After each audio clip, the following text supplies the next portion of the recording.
l'Assemblée est priée de se mettre debout pour la lecture de la parole de Dieu. Cette lecture va être faite dans le livre de Daniel, le chapitre 6, verset 1er au verset 26. Darius trouva bon d'établir sur le royaume 120 satrapes qui devaient être dans tout le royaume. Il mit à leur tête 3 chefs, au nombre desquels était Daniel, afin que ces satrapes leur rendissent compte et que le roi ne souffrit aucun dommage. Daniel surpassait les chefs et les satrapes, parce qu'il y avait en lui un esprit supérieur. Et le roi pensait à l'établir sur tout le royaume. Alors les chefs et les satrapes cherchèrent une occasion d'accuser Daniel en ce qui concernait les affaires du royaume. Mais ils ne purent trouver aucune occasion, ni aucune chose à reprendre, parce qu'il était fidèle et qu'on n'apercevait chez lui ni fraude, ni rien de mauvais. Et ces hommes dirent, « Nous ne trouverons aucune occasion contre ce Daniel, à moins que nous n'en trouvions une dans la loi de son Dieu. » Puis ses chefs et ses satrapes se rendirent tumultueusement auprès du roi et lui parlèrent ainsi, « Roi Darius, vis éternellement. » Tous les chefs du royaume, les intendants, les satrapes, les conseillers et les gouverneurs sont d'avis qu'il soit publié un édit royal avec une défense sévère portant que quiconque, dans l'espace de 30 jours, adresserait des prières à quelque dieu ou à quelques hommes, excepté à toi, ô roi, sera jeté dans la fosse aux lions.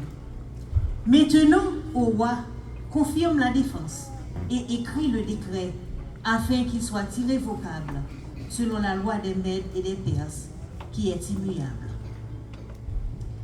Là-dessus, le roi Darius écrivit le décret et la défense. Lorsque Daniel sut que le décret était écrit, il se retira dans sa maison, où les fenêtres de la chambre supérieure étaient ouvertes, dans la direction de Jérusalem. Et 3 fois le jour, il se mettait à genoux. Il priait et louait son Dieu, comme il le faisait auparavant.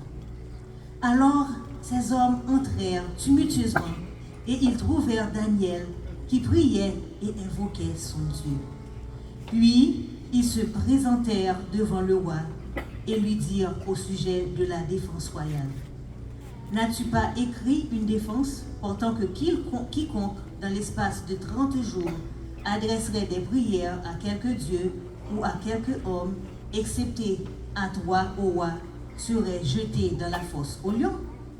Le roi lui répondit, « La chose est certaine, selon la loi des Mèdes et des Perses qui est immuable. » Ils prirent de nouveau la parole et dirent au roi, « Daniel, l'un des captifs de Juda, n'a tenu aucun compte de toi, ô roi, ni de la défense que tu as écrite, et il fait sa prière 3 fois le jour. » Le roi fut affligé quand il entendit cela.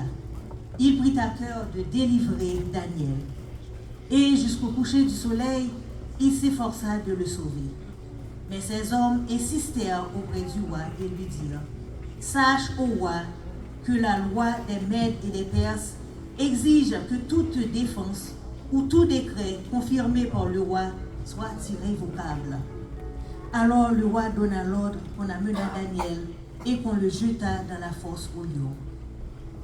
Le roi prit la parole et dit à Daniel, « Puisse ton Dieu que tu sers avec persévérance te délivrer. » On apporta une pierre et on la mit sur l'ouverture de la fosse. Le roi la scella de son anneau et de l'anneau de ses grands, afin que rien ne fût changé à l'égard de Daniel. Le roi se rendit ensuite dans son palais. Il passa la nuit à jeun. Il ne fit point venir de concubine auprès de lui.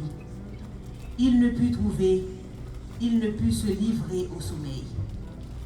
Le roi se leva au point du jour avec l'aurore, et il alla précipitamment à la fosse au lion. En s'approchant de la fosse, il appela Daniel d'une voix triste. Le roi prit la parole et dit à Daniel, « Daniel, serviteur du Dieu vivant, ton Dieu que tu sers avec persévérance, a-t-il pu te délivrer des lions ?» Et Daniel dit au roi, « Roi, vis éternellement. Mon Dieu a envoyé son ange et fermé la gueule des lions, qui ne m'ont fait aucun mal, parce que j'ai été trouvé innocent devant lui, et devant toi non plus, ô roi, je n'ai rien fait de mauvais. » Alors le roi fut très joyeux, et il ordonna qu'on fît sortir Daniel de la fosse. Daniel fut retiré de la fosse, et on ne trouva sur lui aucune blessure, parce qu'il avait eu confiance en son Dieu.